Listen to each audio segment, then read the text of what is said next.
So tonight's demo is going to be featuring lettering.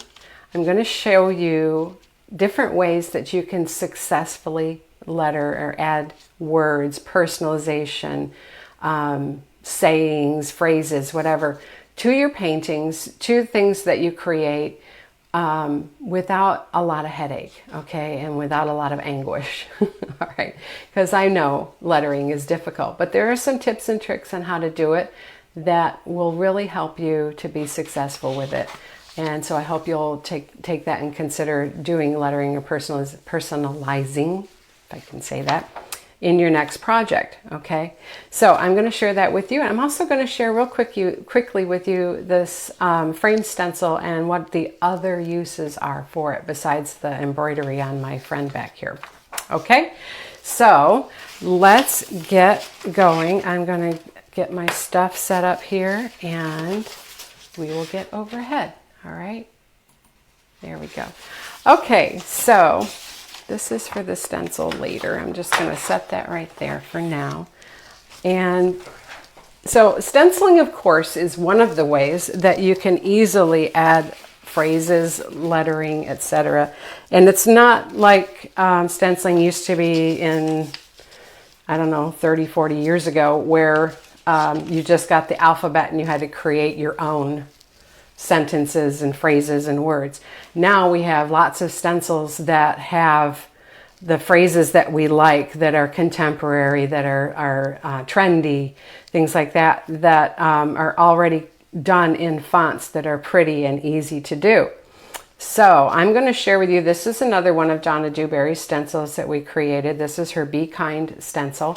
And I'm just going to share with you very quickly how to do this grateful word right here. It says grateful. See that?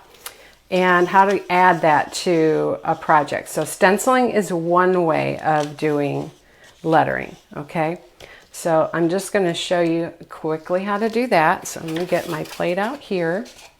And let's see, I'm going to, from a holiday perspective, I'm going to use, no, that's not what that's for. I'm going to use seasonal colors. So I've got some orange here.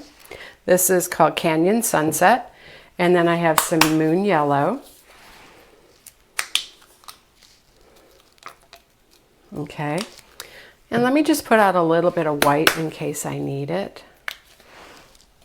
See, Lee, I think that would be an awesome idea. I think you ought to do that. All right. So I'm going to be using... so there's a couple of different things you can use to do stenciling. There's stencil brushes, all right? And Donna just came out with a new set of stencil brushes that are amazing, and I can't wait to get mine. All right, let's come down here a little closer. This is actually a plaid stencil brush by, it's called the Natural by Plaid, and it's a 3/4 inch stencil brush. Another way you can do it is with a spouncer. That's a sponge rubber tool that has a wood handle that allows you to apply paint without getting your fingers mussy. All right, I'm going to share with you though how we do it with this right here. So when you're working with a stencil brush, it's important you don't start wet, you want to start dry. And then when you're adding paint, you want to pull it from your paint edge, right? So I got my color here. So I'm going to pull it on half of my brush. I'm going to get this orange color. All right. And on the other half of my brush, I'm going to get this yellow color, the Moon Yellow. So see how I've got color now on the entire surface of my brush, but notice it's not a lot of color. All right. You're pulling just a little bit from the edge on both colors. All right. Then you want to come to your paper towel or towel, and you're going to tap off any excess like that. You don't want heavy paint. All right. Now we're going to come to our stencil right here. And every time I go get more paint, I want to make sure I still tap it off onto the paper towel. So that's where I'm going to be when I'm off here. That kind of looks like Mickey Mouse right there. Okay. So let me tap that off. And what we're going to do then is I'm going to put the orange color down. I'm going to line up my stencil, and then I'm going to tap. The upper part is going to be the yellow, and the lower part is going to be the orange. And so we're going to get an ombre sort of look here. And I'm just holding my stencil tightly down to my surface while I'm tapping this on. And I'm making sure that I keep my yellow out of my orange so that I don't accidentally get it all one color, okay? Pounce that off on the paper towel, come here and tap the yellow, tap the orange, and keep working through.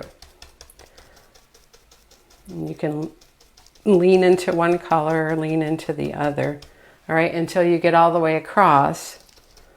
And then lift your stencil carefully, and then you have a beautiful ombre looking stenciled word that would look beautiful on shirt, on a pillow, on wood, on anything. Now, the thing is with a stencil, oops, I'm going to set that aside. The thing is with the stencil is that because the letters have to have centers that aren't big circles cut out, you want to be able to see the lines and not lose the center.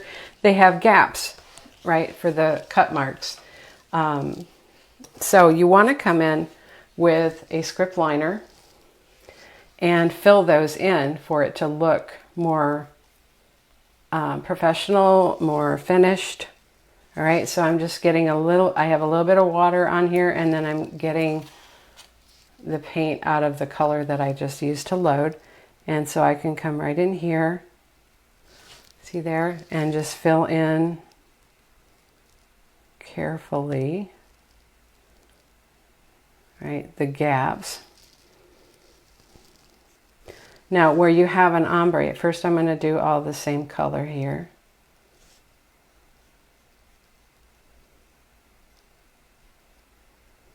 Okay, there we go. So it's very easy to just connect those all together. Now, where you have an ombre color or something that's a little lighter, you're going to take the color that's on your brush and then add the other color until you get a close mix of it, all right? And then you can come like right here, and you can just kind of carefully tap that in there so that it blends and it won't be noticeable if the colors don't exactly match. Get a little bit more water if it's not moving. There we go.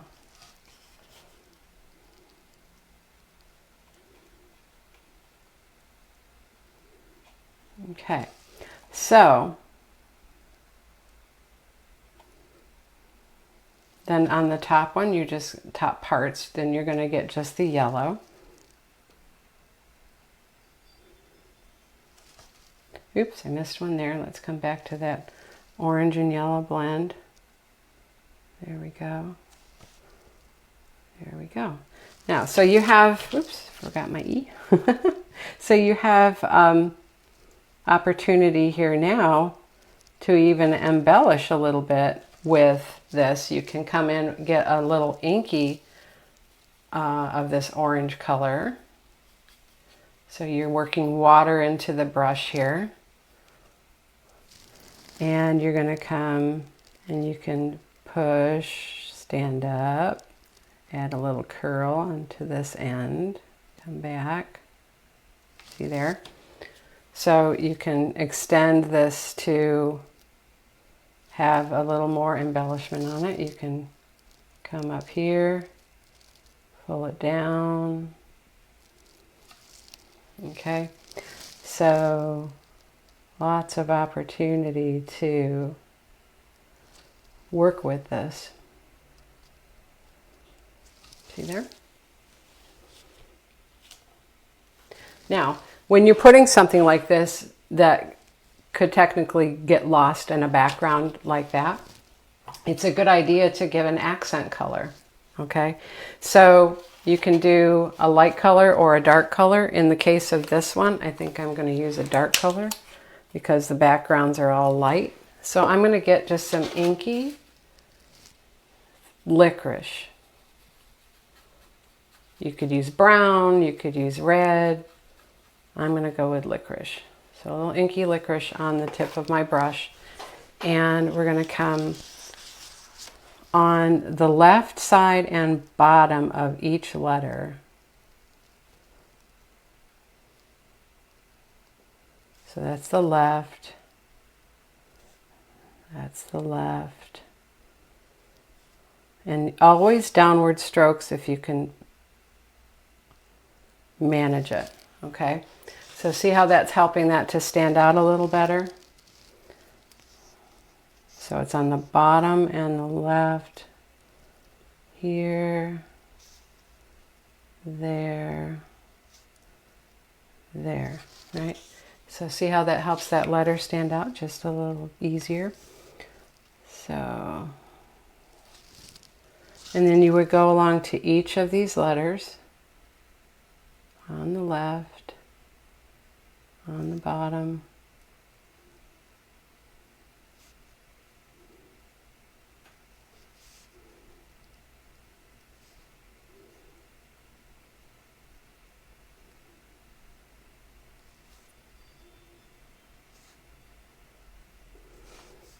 and as you highlight this, or in this case, kind of shade it, it's going to help those letters to stand out just a little more visibly. You stand that up so you're holding the brush kind of like a pencil and just gliding along the left side of each of these letters.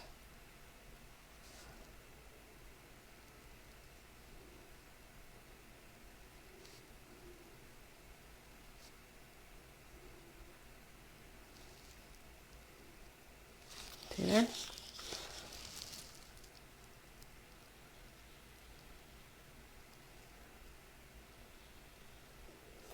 There we go. All right, so stenciling is a great way to add lettering or personalization to something you're creating, okay? All right, when you're done with that stencil brush, you're going to put it in the water. Now, that's one way. Another way is you get on a computer and you find your favorite font and you create the word and print it out in the size and thickness that you want it to be, okay? And then you transfer that to your piece. But you're not trying to transfer it as a picture. You're just trying to transfer it as stick lettering so that you have letter lines to follow. So I'm going to take some transfer paper and I'm just going to put that down behind my letters, okay? And I'm going to come right in the middle with my pen. So in the middle of the lines, I'm not trying to outline it, is what I'm saying, okay? So you're just doing this for placement. Because half the problem I feel with lettering is getting the letters lined up, the right size, the right shape. They're not going at a downward slope or angle or whatever, okay? So if you can get that, that's half the battle. So now I have that transferred very easily. All right, and I'm going to take some of my red. So this is apple red. Okay, and we're going to get our, we're going to work with a flat brush for this, and we're going to use the script liner to do the embellishment, okay? So I'm going to use a 2 flat. So I've got a 2 flat. I'm going to get that wet, and I'm going to come get my, oops, I don't want black, I want red. I'm going to come and get my red, okay? So I have red, but I don't want it thick. So I am going to use a little bit of water. We're not trying to get it inky, but we are trying to thin the paint. So as long as you can keep it thin, you can use medium. Medium's a little tougher to control in this particular situation. Water is a little bit better, okay? So working that red and water into my brush, and let's come down. So I'm just going to keep going back to that brush when I need to. Okay, or to that color when I need to. All right, so I'm going to start, and as I said before, you want to work with downward slopes. So on an angle, you're going to touch, and then you're going to push. And then as you come down, you're going to release the pressure and stand to the chisel. Okay, get more of that thinned red. And we're going to come right here on the chisel. And we're just going to do a nice chiseled same size line. We're not applying pressure or releasing pressure. Okay, right here at the top, we're going to come from below the curve, come up, push down, and then stand as you come down. Okay. So on our O, we're going to touch right here. We're going to come to the flat, push, and stand up. Come to the top here, we're going to stay at the chisel, come around, then push, and stand up. Same thing with our E, we're going to come around, push, stand up, and come up slightly on that curve. Okay, from here, come around the curve, push, stand up, and come back. All right, now from this O to the E, we want to do a chisel edge stroke. Coming across like that. And you just connect it like that. So coming to the L, we're going to start at the top here. We're going to push, release the pressure as you get down towards the bottom, stand, slide to the chisel. Other side, we want it thinner. So we're going to come from this angle, stay up. If you need to use your pinky to keep you steady, go right ahead. Okay. And then here. All right, so now all I have to do is come back with my script liner, get that a little inky with the red.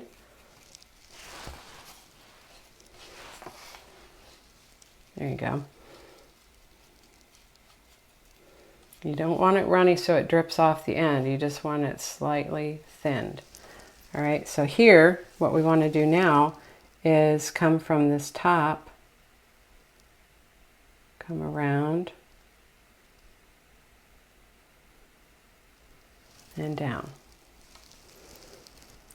You can add the tail or the bottom on this letter here, on this letter here, right? And you can smooth out any dry lines or curves. There we go.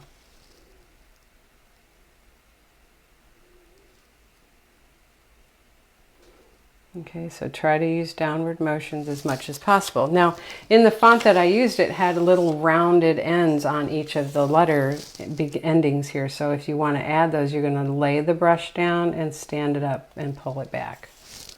All right, same thing here. You're going to lay it down, stand it, and pull it back.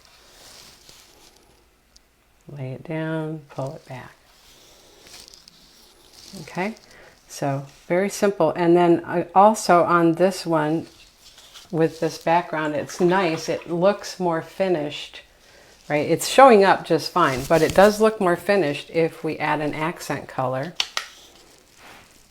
So let me put out some classic green here real quick and come and get, I cleaned my brush, I got water, getting inky classic green. All right, and you're going to do the same thing here. So steady yourself with your pinky, pull the stroke down, stand up.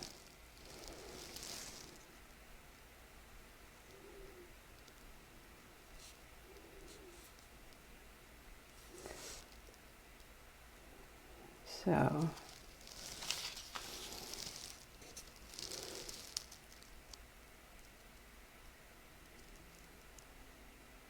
it just takes a little practice to get the hang of working with this brush, okay, with these smaller brushes and staying on the chisel edge as much as possible. And see, my problem with this one was I didn't come from the top. And so I had a bad ending on that, right? So here,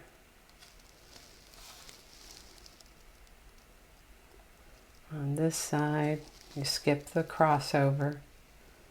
Crossover gets the line underneath.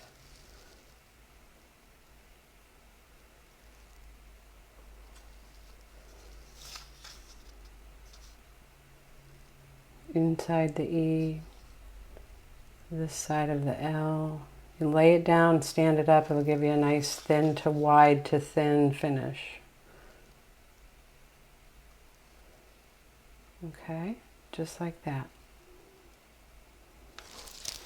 All right, so it's not difficult when you break it down and you take the time, and over time you will get stronger and more confident with lettering, whether it's by hand or using a stencil. Okay? All right, so I hope that helps you. Just some tips and tricks to go with the lettering. All right, now what I want to share with you next is this stencil. So let's back up just a little. So my intention with this and why I call it a frames stencil, obviously there's a partial frame right here, and you could do this as a frame, flip it and do it at the top and the bottom, and you have an oval shaped frame, okay? But the other thing is, there's some beautiful vintage designed paintings out there, a lot of them from greeting cards, and they have these kind of swoopy, swirly sorts of outlines on them, okay? And so I'm trying to get my shape here. I think I used, nope, I think I want to flip it this way.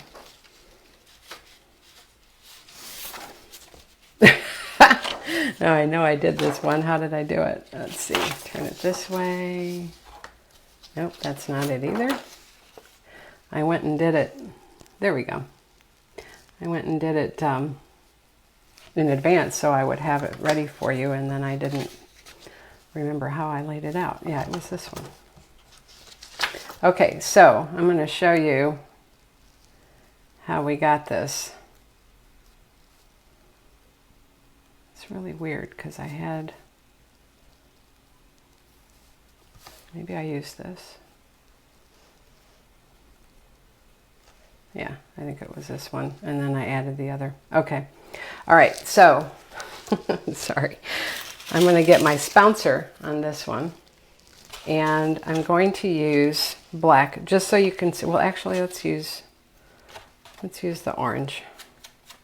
All right, so when you're working with a spouncer, I have paint that I get on just the outside edge of that, and then you're going to push real hard into the foam plate to get that color to work into the sponge so that it's not real sloppy and heavy on the outside, okay?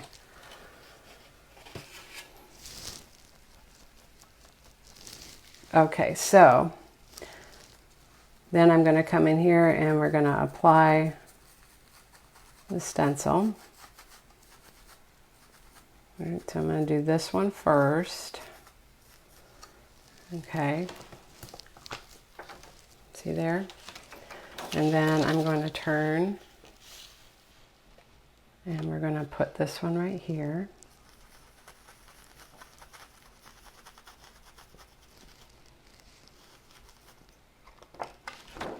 Okay, and so these curves and scrolls touch each other and they create like a boundary for that acts like a frame. Okay, and this is, you can Google or go on Pinterest or whatever, these are out there, and they're really pretty. All right, so you've got that scroll, and then we have this big guy, which is this one here, to connect those two. I'm going to start to pick up a little bit of white on these just so I can get a little bit of an ombre look here. There we go. And maybe have this look a little less transparent too.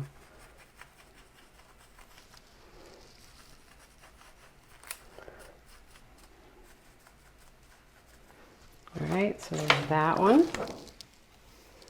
And then along the bottom, we're going to have this right here. You're just lining them up, kind of butting them up to each other on the edge.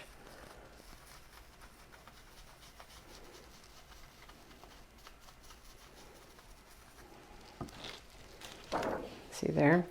And then to finish this off, we'll connect these two right here. Let's pull this out and down. And that one's going to be too small. Let's use this one right here. There we go. That fits in nicely. So I'm just touching the edges.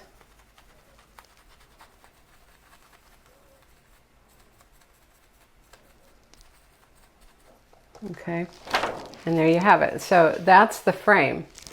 All right, and so then in the inside you would have painted some sort of scenery or flowers or something, like if you turned it this way. Maybe you had a tall tulip or something like that in there. And then this is just a nice way to put an embellished frame around the outside edge. So that was my intention for this. I feel like it's going to be a lot of fun. I'm going to create a project using it this way, but I just wanted to share with all of you my intention for having this look the way it is and understand what it's used for. So another option is you can take this whole frame here. You need a bigger piece. Well, this will work. It's just wide. Okay, I'm going to get black for this. Okay, so you would take all of this.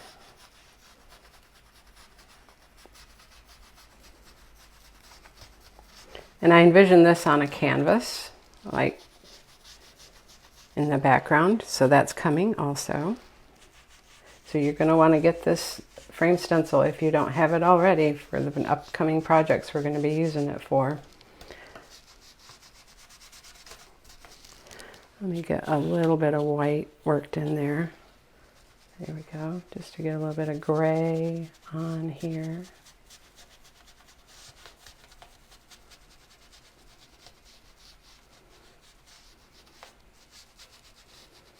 Okay, so lots of different levels of trim on this frame. See, there you have that. And then when you flip the frame over and line up the edges right there and there. All right, and then you can continue on adding that.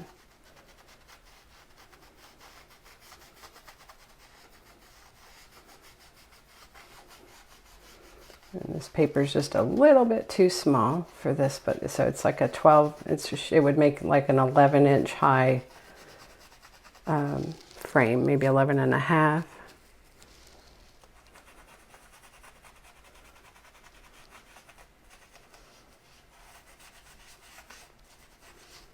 There we go. So then when you lift that up, you've got an oval frame all done and set for you to